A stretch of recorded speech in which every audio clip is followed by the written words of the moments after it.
John Constantine, a Hellblazer podcast.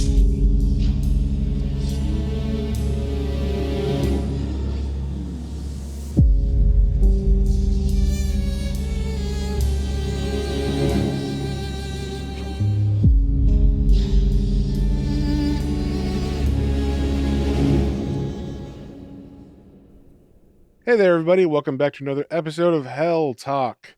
As always, I am joined by Hoku. Hello. And of course, you got me, Matt, your lovely host. And this time, we're talking about Hellblazer number 85 through 90, which actually spans all of Eddie Campbell's arc and goes a little bit into Paul Jenkins' run, but I thought these would be good to be put together because they're all in one spot and they take place pretty much in the same storyline. Um, so it didn't make sense to just break up Eddie Campbell's arc on its own.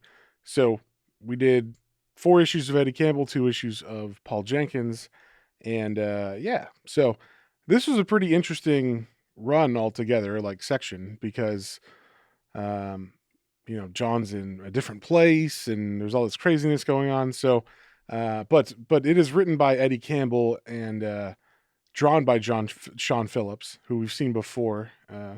In I think he did a couple Garth Ennis issues for sure, and then he also did. He did Jamie Delano's end of his run. He did all like the heart the what is it called the hell the heart issues where like John's a boy and he finds the rock. Oh, right, yeah, with the dead boy's heart that's a rock. Yeah, so that's like he did those issues. So I think I can't remember if he did a couple, maybe he did some fill-ins in the Ennis run, but this is him back for a while now. He's going to do the whole, pretty much all of the Paul Jenkins run. So that's kind of cool. But Eddie Campbell, are you aware of him at all? Just the name, if you told me what else he's done, I'd probably be like, "Oh, that makes sense," but off the top of my head, no, I couldn't think of anything. Okay, I only know him from one other thing. I mean, I know his name and I've seen his name on other stuff, but the thing I know him from is he is the artist on From Hell by Alan Moore. Oh, So cool. he So did the art for that. so he's an artist and a writer. Yes, I only knew him as an artist until I read this for the first time. I'm like, oh, he writes, but he also has a self-published book where he does both things too. So that makes sense. Um, Well, that's really neat. yeah, so he's got a very distinct art style. It would look very. I mean, I'd be cool with it, but I think a lot of people would probably be like, "What?" Coming off of Steve Dillon and going to his kind of sketchy, like Eddie Campbell. I don't know if you read From Hell, but it's pretty sketchy and like um, abstractish. It's not the same as like Steve Dillon at all. So um, I think I remember, like, flipping through it once at the library, but I don't remember, like, reading it front to back. But I do remember it being very, like, jarring art. yeah, he's got a style, and I like his style, but it would be a hard sell for a '90s comic, especially, and in the middle of a run, like a long Hellblazer run. It would be kind of like, whoa, this is crazy. It definitely seemed to fit From Hell for sure. Yeah, it did because that's like more of a grounded, gritty kind of crime. So you hadn't read anything by him? I know he's done like a self-published book called Bacchus, something like that. I think that's what it's called. So you haven't. You just knew his name. That was it. Yeah, like, his name rings a bell. I'm not very good at connecting names to works. Someone will be like, "Oh, hey, have you heard of so and so?" I'm like, "I know I've heard that name before." That's like my whole life. Yeah, I'm so bad at that. All I do is go, that guy directed that or wrote that, and therefore maybe I like his other stuff. And yeah, I never could understand people who just watch things or read things and have no idea who the people are that made them, unless it's like the first time they're reading that person. But like if Dan Brown wrote a book, he's got a specific style or whatever, right? So it's like you kind of know what to expect. And I can't imagine people just like blindly picking things up and going, I don't can know or care about who did this, but I'm gonna see if it's good or not. I don't know. That like almost gives me anxiety, like just buying stuff without knowing anything about it. Oh, I do that all the time, especially with books, just like picking something random, usually based off the cover art or the title or sometimes the blurb on the back. If I don't even know who this person is, I'll just be like, if all those things intrigue me, then I'll just pick it up without even, like, I don't even Google or research people until I've gone through it. And if I enjoy it, I'm like, oh, maybe I'll keep an eye out for something else by this person. So yeah, I mean, having only, the barest hint of Eddie Campbell's name in my head, this was an interesting story. Okay, yeah, that's cool. Would you going from this? Would you read any more Eddie Campbell stuff just because you're like, oh, I liked that arc or not? Yeah, sure. I mean, I'd probably even go back and actually try and read from Hell because now that you've told me he's an artist too, I'd be like, oh, cool. I mean, I love it when people have multiple skills, writing and, drawing. I think that's really neat. So I would love to see his art. I would love to read more stuff by him. I think it was an interesting story. It was weird. Yeah, yeah. I I was like gonna weird stuff. say I thought it was pretty weird. Did you feel the same? But it sounds like you did.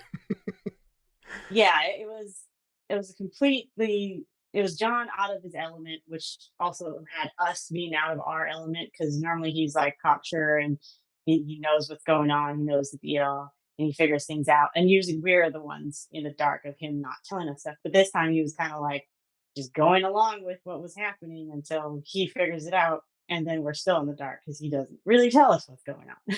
Yeah, yeah, and also he doesn't really know either, so he's just kind of, or like he has wrong information. So like what he's learning is not what's really going on, but we kind of assume just like he does that that's what's happening. Like he's told by what's his name? The main bad guy dude. Uh I can't remember his name right now. Dashwood. Dashwood, yeah, Dashwood. He's told by Dashwood that, oh, the world's ending and he's all these things are coming true, like the urban legends and stuff. But that's not at all what's happening. But we think that as the reader, and so does John for like 2 issues.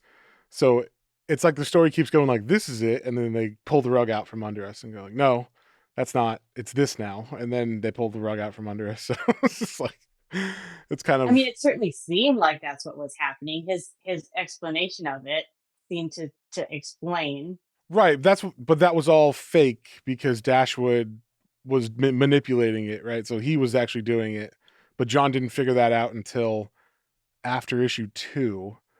So we and John both thought the world was like ending, and that's why he had to go in this whole like circumnavigation of the globe thing with Dashwood. And then we also like thought Myrnar and people were good. And also, I'm not even sure if Myrnar was actually there or not, like if he was a real thing called from hell or whatever the hell he was supposed to be. Because Dashwood, I think John even said like Dashwood just like made him see all that stuff. Which is weird since the Aboriginal guy, killed him. So does that, I mean, Well, I mean, he manifested Myrnar like he like Dashwood just made him up and then like let him loose. So he was real. He was there. People could see him, but it didn't like it wasn't like he called him from hell and he was like some actual like cat demon thing or whatever. uh okay. Or at least that's what I got. Maybe I'm wrong. I was a little confused on that point. Yeah, maybe I'm wrong. I don't know. Because he just disappears after a minute, right? Like after like issue 2. Yeah, I mean everybody, and then that one lady died. What happened to her? No idea. Whatever her name was, Venus de Milo lady. That's what Yeah. that's what he called her, but I don't remember what her actual name was. But yeah, like they all just are there in the first issue to like set this up, and then they pretty much all just disappear by issue 3, except Dashwood, which I think is on purpose because it's like he's making them happen, and when John figures out the plots and Dashwood doesn't need them anymore, they just disappear and aren't of any consequence. So it's a pretty weird way to tell the story, at least for a reader, because you're like trying to grasp onto these important, you think, plot points and and understand these concepts like the world virus and all that stuff. And then it's like, oh, all that's fake. Like all those people were also fake. They were also made up by Dashwood. All those people that were supposed to be like the what he thought were against Dashwood, they were also just figments too. Yes, that was just to lead John on the wild goose chase to get him where he wanted him. Oh, see, I didn't even get that. To me, it sounded like they were supposed to be new characters that were introduced that might have something to do with, later in the run, and then they all disappear and it has nothing to do with them anymore. So it was very weird. Right, and that's, if you think of it like that, then you're like, why were they in it at all? But then I think going back and re-listening to these episodes, I was like, oh, that's what it was. I think it was like a realization I had after the fact that, like, I think John has one line in like issue 3 where he says, and all those other things were made up or whatever. And just kind of like hand waves them away. And so it's like, oh, that's why they don't ever come back or have anything to do with anything, is because of that. So is because it was all just in Dashwood's mind to get John to do what he wanted. So That's a lot of effort for some red herrings. it is. But it doesn't feel like, until we just discussed it, it doesn't feel like the worst written thing or something, or like it doesn't feel like annoyingly unnecessary. It was just like, huh, I guess those guys just disappear. So yeah, it goes a long way, and that's why I was like, this is a weird story because of that. Um, because it goes all over the place and then ends up being like not important, or those things that are all over the place don't end up being important. So yeah, but Yeah. yeah, it was it was weird. It's weird. It was weird. I was gonna ask, like, did you like the progression of the story through the issues? Like, because there's four issues in his arc, and each one has a totally different feel. Like, one's in England, one's in Philadelphia, and then the last two, well, one's in Australia and then one's in Papua New Guinea. So like, I felt like, especially issue 2 felt completely different than issue 1, felt completely different than the Australian and Papua New Guinea issues. So did you like the story, how that was put out? It was jarring to jump so quickly between places in such a short amount of time, but I guess it really kept me on my toes because the story moved both quickly, but at the same time, he had a lot of, I guess, explanation for these characters of like what was going on, which all turns out to be, a whole goose chase for John. So it was.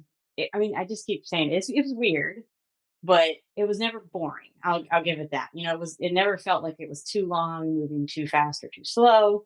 It had a good pace to it, and it kept you guessing the whole time. So I thought it worked really well. Yeah, yeah. I think upon further examination, it might have some issues, but it didn't feel like that when I read it. It just felt like, what the hell's going on sometimes. Especially when I had to like explain to you guys what was going on in the last issue or whatever. I'm like, what's important and what's not. I don't know exactly how to summarize what happened in the last issue. So I was like, for issue 3, I'm like, on the last issue, we met all these guys that have nothing to do with anything. They don't come back. Yeah. The church of, the modern day or whatever the fuck they're called. They don't have any relevance to the rest of the story. So I didn't say too much about them, but it was kind of like, I don't know if they're going to come back or not. So I didn't know how much to say or not at a certain point. But yeah, so overall, like, did you like how it wrapped up? Was it a satisfying ending? It does seem like once John sort of figures out what's really going on, he's able to come up with a solution to keeping this guy from causing more trouble. Um, I don't know, sort of quickly, but I guess it is a short arc, so it's not like he has a whole drawn out issue of him getting supplies or figuring things out while still keeping us in the dark. It really happens quickly. So yeah, I thought it wrapped up satisfactorily. I mean, I wouldn't want to be stuck in a tree like that guy. That was messed up, man. Yeah, for sure. And also, like, I thought it left it like, if you wanted to, you could always, even now, do a story where like that guy gets cut out of the tree on accident. like Texas or something. Yeah, and then is released into the world and is pissed because he's been there for 30 years or whatever, inside of a tree. You could just totally do like an in continuity Hellblazer story. Uh, That would be kind of crazy, especially depending on what decade you set the story in, how far into the future you go with, the whole way that like the world has shifted since back then, and technology has grown, yeah, and because that would have it been would be 98 or interesting. 97. So Yeah, so give it like 30 years, like you said, and that would be like a whole new age for him to figure out like what sort of because what was he using? He was using sort of like not tall tales, but like urban legends. Yeah. urban legends. Yeah, so like the upgrading of that to modern day urban legends, I guess, that we have now. Yeah, yeah, like conspiracy theories or something. You could definitely. Yeah, so that would be interesting to see how he would twist things around with a different time period to work in. Yeah, that could definitely be fun to do. I don't know. Maybe I should write like my own fan fiction version of that and have someone draw it. You should totally do that. Get some like World Tree references in there, There you go. There you go. or a Department of Truth. Yeah. Yes, that would be. I'm totally gonna do that now. It's another thing I have to think about. Uh, yeah. So one thing I did like about this arc was that it felt similar in like the kind of confusion or craziness to another Hellblazer storyline that we read a long time ago, and I was wondering if you noticed any of that or felt any similar stuff. Like, was there anything that reminded you in this story of past arcs that you've read?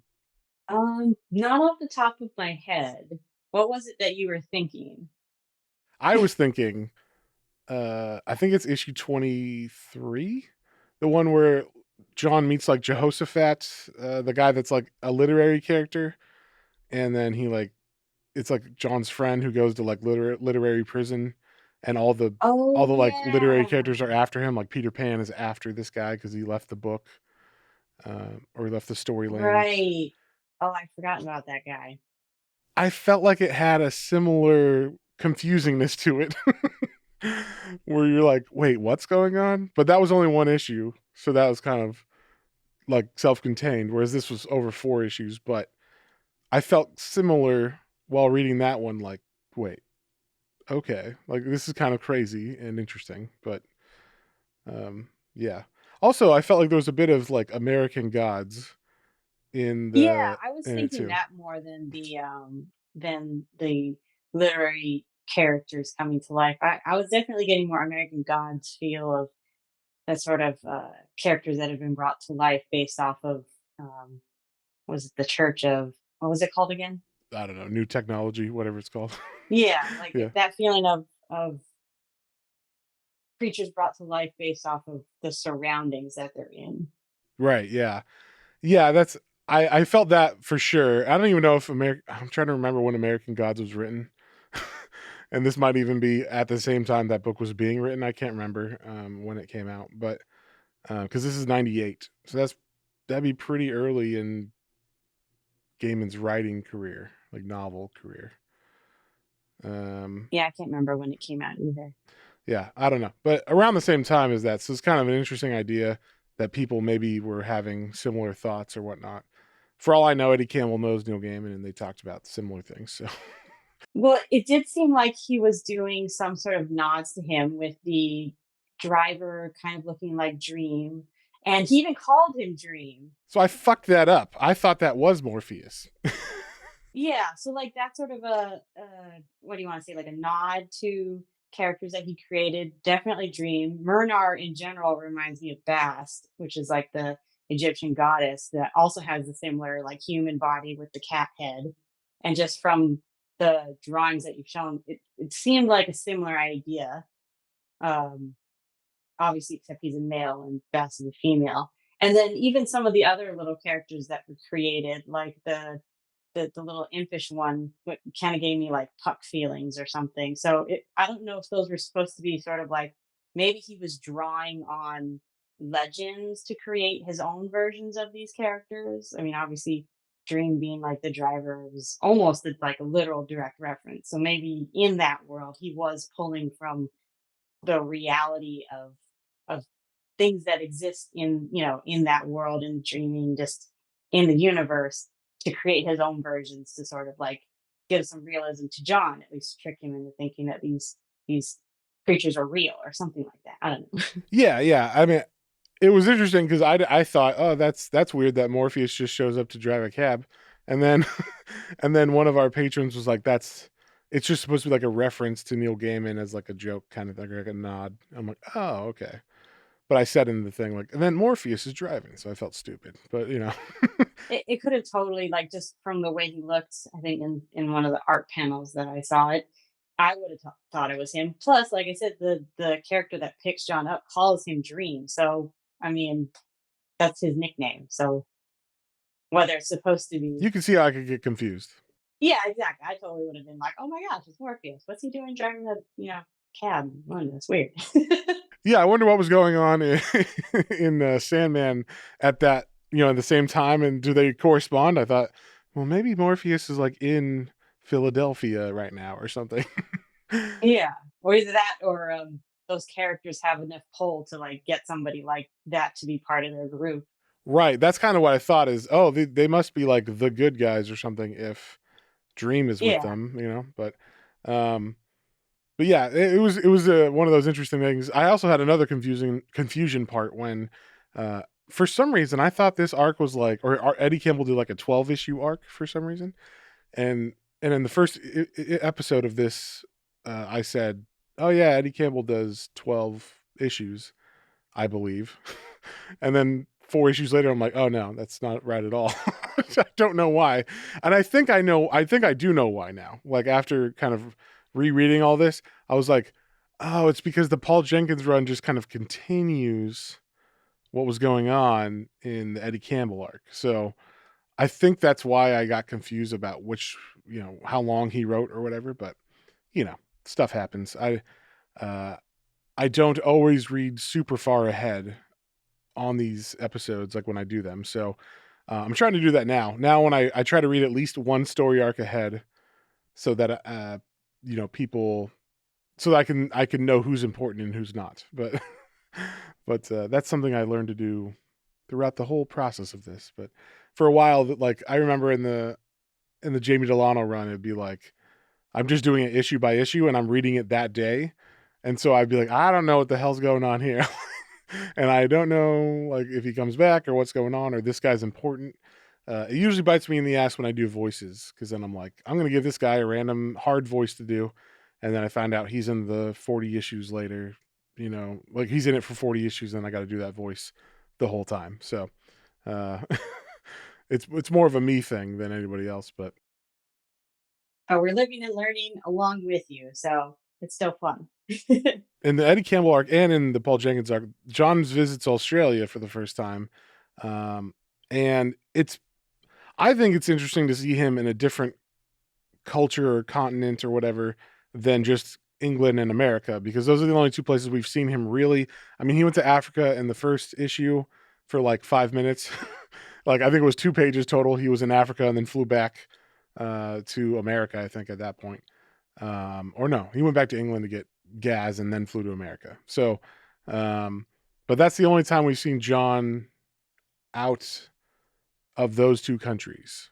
So like this is like him hanging out for a couple issues outside of the Eddie Campbell arc. So what did you think about that? Was there any like interesting things? It was really interesting that they decided to make him a world traveler just in like a short amount of time. Like, yeah, he does a lot in England, obviously, and then occasionally he goes to the States for romps of madness. Um, but yeah, so this was a nice change. It's always nice to get like a fresh perspective on a different culture, a different time and place. I thought it was uh, it feels almost like it could have been done anywhere, but they chose to go this direction to continue the story. Yeah, I, it's weird because if this just like if he flew back to England after issue 4 at the end of it, you'd be like, okay, that's weird. I wonder why we did that little romp. It's kind of like someone just did a fill-in issue, but it was 4 issues. Kind of like there's that one issue in the middle of Garth Ennis's run where it's at like a dry cleaners. It's the first mention of like John being bisexual or whatever. But Oh um, yeah, right. I remember that one. but like he, that has nothing to do with the run that's going on, but it's just there to fill in because they needed a month for some reason. So like this kind of felt like that, or it would have felt like that, except that it flows into the Paul Jenkins run because when Paul Jenkins takes over at issue 88, it's just or 88 or 89. I can't remember. I think it's 89. It was 89 and 90, right? Those are the last two? Yeah, yeah. Okay. And so he at 89 he continues with the same characters, like Jeffo's in it, and it just like focuses on them, and John being with like the Aboriginal people. So um I thought that was like a pretty seamless way to flow from an arc that seemed it could have just been a one-off thing, but it was like, no, let's just bring it into my arc, and then we'll go back to England eventually. So, like, did you notice that or have any feelings about that transition? I mean, he could have just as easily had John figure things out when they were in the States and pick a random forest in the States to do his magic. But I like that they sort of pushed him further out and went to sort of like an unknown area, both to us as the reader and him as a character, because I don't think he's ever been there before, right? Australia or Papua New Guinea, John. Not that I know of. Not in this series so far. He had not. Yeah, so I think that kind of added to the unknown factor of this is just a new place for both him and us as the reader. He happens to figure out where, like, what Dashwood, right? Yeah, Dashwood. The ghost was actually planning, and it happens to be in this new territory. And you're right, it leads directly into a whole another scenario that he then has to like help them out with. So I thought it was really cool. Yeah, I think I just figured it out while I was thinking about it while you were talking. Is uh he I think maybe the mandate, maybe they knew Paul Jenkins was going to take over, right? And Jenkins wanted to give John a new power set, we'll say, because I've read ahead, like I said, I do now, and the the or like yeah, it's like he gets this new thing from the whole like Jukerjana Dreamtime. It's like a power he has, and they even mention at the end of, I think is it the end of 90 or the beginning of, I think it's the beginning of 91. Um, when he's flying back, and it's kind of spoiler for issue 91, but he says something like, "Oh, I know how to use the dream time." So like that's like a new skill he picked up, and I think it does flow into the rest of Jenkins' arc.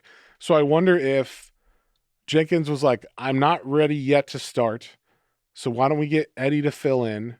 And then he gave Eddie like just have him get to Australia as like the mandate, and then that way, he could start off in Australia in Jenkins run and get this power set or this new like magic set that he needs for his arc to work, at least at the beginning, and then uh, that's why it's like a weird, crazy arc, but he does end up where he needs to be, for Jenkins run to start.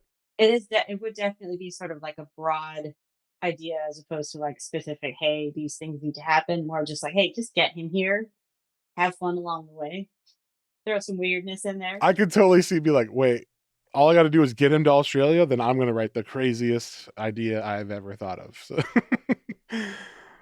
but yeah, that's what I think. I mean, that's just me totally making shit up about what could have happened, but it makes It sense. works. Yeah, it does work. It does fit. So I'm going to go with it. I'm going to say that's canon now. Sounds good to me. It fits the weirdness for sure. Yeah, exactly. So being that was only like a 4-issue arc, and then we have like Paul Jenkins starting his run, and his run goes for like 40 issues, just like Ennis and just like Jamie Delano. since you've read a couple long arcs, what do you think about like these kind of guest arcs? Or you've read a long runs. What do you think about these guest arcs? Do you like the idea of maybe in between these longer runs, a, a writer or artist or both get to like kind of tell their little Hellblazer story that maybe they didn't have enough time or story to do a full run, but they could just throw these in and kind of set up what's going to happen, with, or maybe not even set up, but just be its own little thing in between these two long runs. What do you think of those? I do love short arcs because if you're, just coming off of this huge long story and another huge long story is coming, it's a nice breather to have these little stories. And sometimes even when you have those in betweeners where they don't really pertain to the main story, like it's just a story that happens. But this one, it was specific, it's like he needed to get to Australia and then uh, Papua New Guinea. And then, wait, did he stay in Papua New Guinea or did he No, go he went back back to to Australia? Australia. Okay, that's okay. That's right, because he just took that boat over to do his little tree thing, and then he came back to see those other characters. That's right. But yeah, I love breathers. I love in between things. I think they're fun. And usually they're very imaginative because sometimes they're just wild and crazy stories that usually have no bearing on the major plot points. But in this case, I enjoyed the fact that even though it was totally wild and crazy, it actually furthered the story as well. So it's fun, but it's also pertinent to like read fully through. Otherwise, you'd be like, wait, why is he here? Who are these characters? Yeah, how did he get to Australia? Exactly. If you just cut from one run to the other and just skip those four in betweeners, it actually does skip the story. So I thought it was fun. Yeah, I did too. I thought like you said, it was totally different. It was a breather from the Garth Ennis stuff, and it was totally different. And then I like how Paul Jenkins takes it and just continues it. So, what did you think of the first Paul Jenkins arc? Just those two Those two issues, yeah, just that extra. little arc, the beginning. I actually liked that. Well, I love snakes, so anytime you bring a snake into a story, especially a snake god of some kind, I'm on board like 100%. I'm like, this is awesome. Whatever the story ends up being, I'm totally in with it. But I thought it had that bit of a like a white savior feel to it, and the fact that John kind of jumps in to help them, but all it wasn't like fully that idea of like, oh, this white guy just bursts onto the scene and like suddenly knows how to do everything. He was kind of pushed into it, almost dragged into it. So it had a teeny bit of that feel, but it wasn't fully like a eye rolling sort of like, oh, there he goes, having to save the world again.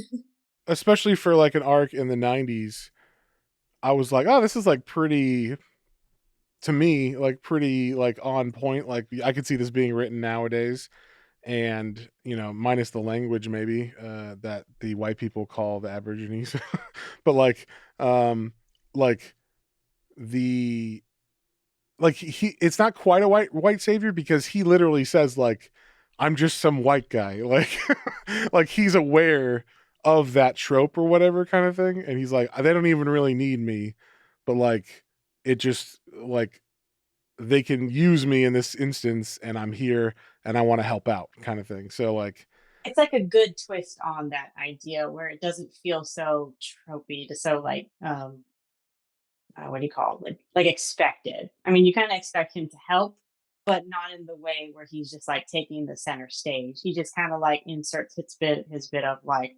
fuck you guys, and here's this. Snake's going to actually do all the work for the most part, and the people are going to do all the work. yeah, all he had to do was piss it off. Yeah. Just a little bit of his, John smarminess, and that was good enough. So it had that tinge of it, but at the same time, it was still like a fresh take on the idea. So I liked that part of it, and and like I said, I just love the snake just in general. Yeah, I thought it was interesting. Like I didn't know anything about like Aboriginal culture or any of that, so hopefully they got it all right. Because I'm going off the supposition of that. So Yeah, because I'm like, I know nothing. So as far as I can tell, this seems like he did enough research to be hopefully accurate and culturally sensitive. Let's just say I haven't heard anyone say, "Hey, that's so offensive because it's so wrong about this run." So hopefully it is fairly accurate as far as like the kind of religious ceremonies and culture of Aborigines in this. Um, but what do you think? Like, since you just said you didn't really know too much about their culture and whatnot, did you like that kind of introduction of their lore and gods and all that? I do love like indigenous stories and just folk stories and anything involving uh, characters or traditions or um, tales that I know nothing about because then it's new and it's surprising and it was a really nice way to like see just a smidge of a culture that felt like it was done not to like look down on it but to just be like here's an idea of what their culture is like and obviously done in a very short amount of time but still felt like they were getting in a lot of lore and a lot of just different aspects that you don't normally see, especially in a story like this. Yeah, yeah, I thought it was really cool to like fully to get like this little peek into kind of Aboriginal stuff. The only thing I knew was like, okay, obviously didgeridoos and whatnot, but I liked the little like when I had to look up what was up with his the way he was standing on the cover of issue 89. I was like, wait, why is John standing like that? And I'm like, I think that's like an Aboriginal way of standing. And then I kind of looked it up. I was like, oh, like there's actually a reason for it. Like, oh, they do this with their leg to be like, I'm single, and this with their leg to be like, I'm not. Cause like it's so hot in Australia and they're so far apart that you could just look and be like, oh, it's totally not worth me going over there for that guy or girl because they already are taken. And it's like, oh, okay. I'm glad you gave us that little bit of an insight into the cover because I never would have, thought anything of it. I would just be like, "Oh, that's a weird pose that he's standing in." I have no idea what it means, but maybe that's just an artistic interpretation of something. But I'm glad you did just little extra digging to give us even more of an insight into the story uh, and the art and the culture. So thanks for that. It was straight just me being like, why is it what? Like what that's gotta mean something. Like it would annoy me if it's just random, like, oh, that's just how they stand. They must just stand funny. Like like that's I assume what people might think about it, but I'm like, there's gotta be a reason for it. So yeah, I that was like me looking up on Wikipedia. So hopefully that was correct information. You never know with the internet information you get, but I tried. I looked it up. Yeah, 50-50. I wouldn't quite call it research, but but You had a question and you found an answer that seems sufficient. So yes, exactly. it was good. It was good that you did that. Yeah. So was there anything you didn't like about these two arcs, like in general? Was there like, oh, I hated this or that, or Not really. I mean, most of the time I don't get bugged by anything in particular. I mean, the loss of the characters that we thought were important was a little bit like after the fact feels a little bit like, what was the point? And I mean, obviously the point was to misdirect John and us as to what was really going on. So there was a point to it, but it still felt like, man, you had to come up with all these characters and this whole other supposed like plot going on in the background, including his story about what was actually going on with like the universe and being reset and whatnot. So all that misdirection did feel a little bit like pulling the rug out from under us once it was revealed that it was all bullshit. But I mean, that's just part of the story. So it's not so much an annoyance as it is just like, you got me. So and that in itself is usually when you're like, I can't believe I fell for that. That, that sucks. But well, you're supposed you to. know, So it's like, exactly. So like you're supposed to not know what's going on because then it gives away everything. So there's that bit of like, oh darn it, I totally didn't see that coming. But that makes it a better reveal, I think. yeah, I think it works in like issue form better, like that idea because if you're reading it in a trade after the fact, you're like burning through them, and then you get to the end, you're like, wait, what happened with that like church of whatever, right?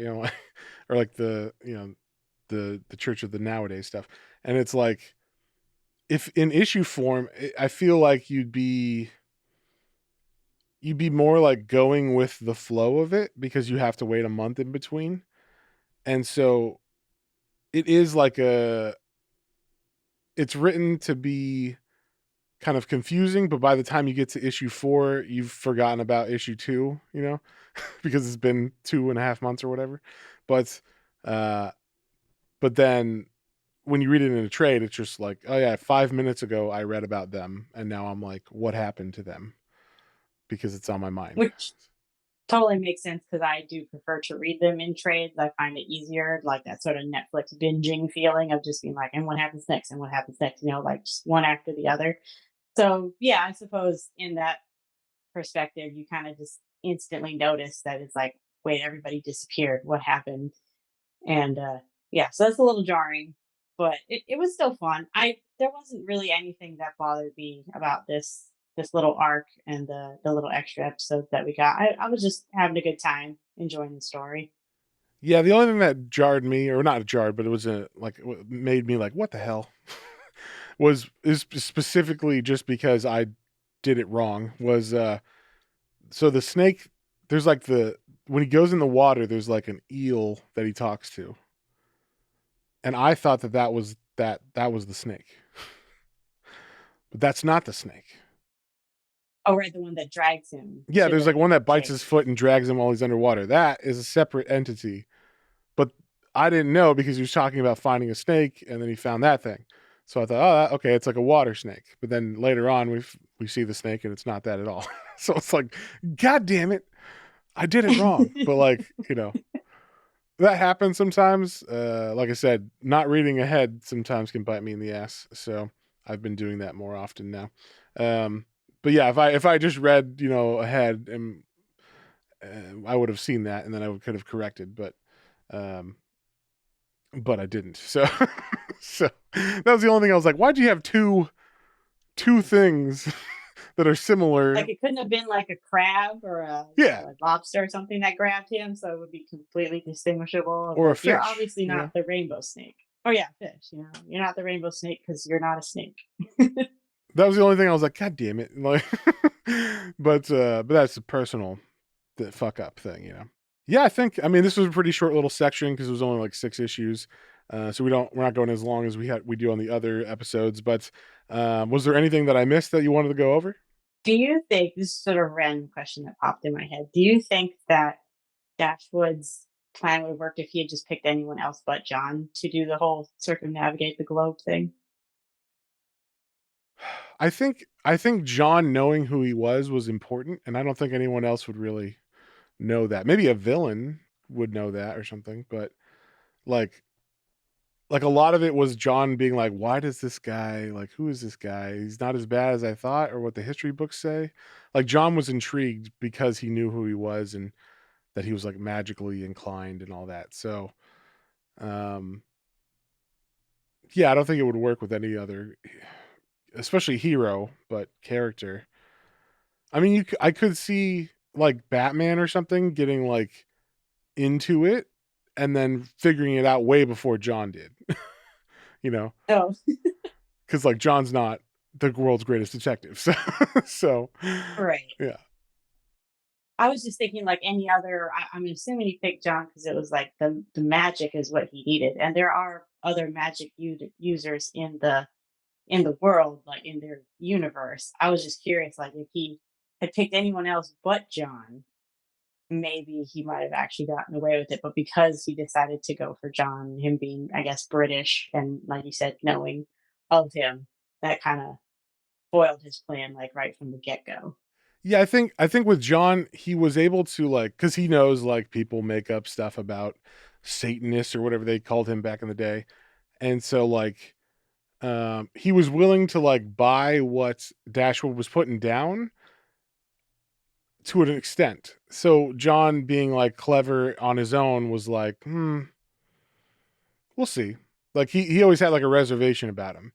And I think if you had like Zatanna or something get get approached by Dashwood, she would either be like, "No, you're evil because I know who you are," or "I don't know who you are, but you're saying the apocalypse is happening and I'm seeing things that equal that. so I'm going to go along, and there would be a longer. I feel like she or other people that don't know of him would be more bought into the fake story going on with like the whole apocalypse until it happened, and then they would figure out how to save the apocalypse from happening. As you do. Yeah. Like at the very end, they'd be like, "Wait, no, we can close the gate or whatever. We were tricked." But John figured it out before Zatanna, but after Batman. Whatever. Okay. Middle ground. Yeah. Anything else? Yeah. What? So, did you have a favorite cover? In just, I know there's only like six, but did you have a favorite cover of the six? I got two. I'll say I got one favorite and one that just like always stood out to me. And whenever I see it, I'm like, oh yeah, that's the Paul Jenkins run. So I love the cover in the Eddie Campbell run arc where John is like lighting the world on fire, where it's like a circle, it's circled in flames, and it's like he's starting the like he's lighting gasoline on fire or something, but it's the Yeah, world it's a very burning. striking image. Yeah, I thought that was cool. And then the image of him from issue 89 where he's standing, or the cover where he's standing, in the Aboriginal way. I always like thought that was such an interesting cover. I don't know why. It always struck me just like from afar. I see it and I go, "Oh, what's that?" And it's not like my favorite cover or anything, but I just think that it's striking and it always catches my attention. So good on Sean Phillips for that. Very eye catching. Yeah. Because it's also very simple in that it's not like there's a lot going on. It's just John in this weird pose. So that in itself is usually different from like the early covers where there was like busyness and all this crazy stuff happening. Yeah, or just the later covers where John's just in his trench coat doing something cool, like smoking or whatever.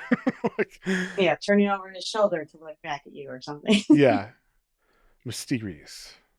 I mean, he's still mysterious and he's still smoking and looks cool, but he's standing in a pose that you don't normally see John in, and he's like shirtless too, and he's got the like Aboriginal paint markings on him too. So like, it's just different, And I thought it always catches my eye. So what about you? I like the two snake ones, as you probably figure out because I love snakes. So I love the first one with the rainbow snake that was kind of around John, even though the snake wasn't in that one. So that one was weird because I was like, "Oh, snake," and then no snake. So I don't know if that was purposeful misdirection or like what do you call it, foreshadowing for what would happen later. Or they did maybe they did the covers later on or like earlier, like he said we're gonna do a story about Jukerjana and the snake god and stuff, and then they just made covers based on that, but didn't like know what the story was gonna be.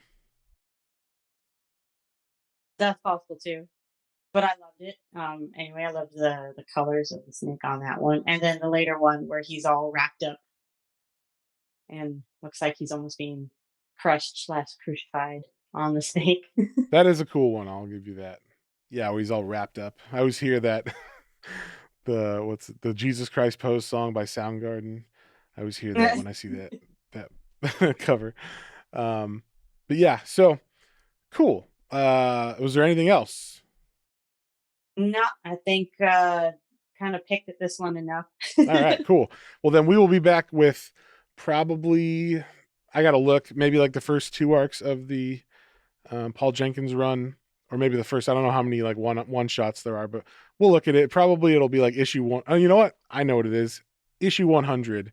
After that, we'll do the next one because 100 is for sure a one shot, and and it's a double size issue too. So Ooh. yeah, so that will be fun. And I will say, I don't know if you guys know, but if you aren't on our Patreon, you should definitely check it out if you're liking this free version because we're 40 episodes ahead. We've actually finished all of the Paul Jenkins run. So we're already into the stuff after that. So you should definitely check out our Patreon at patreon.com/planes, trains, and comic books, sorry. And check that out if you want to support us. And also, I will say, if you don't want to do that, that's cool. We appreciate your listens anyway.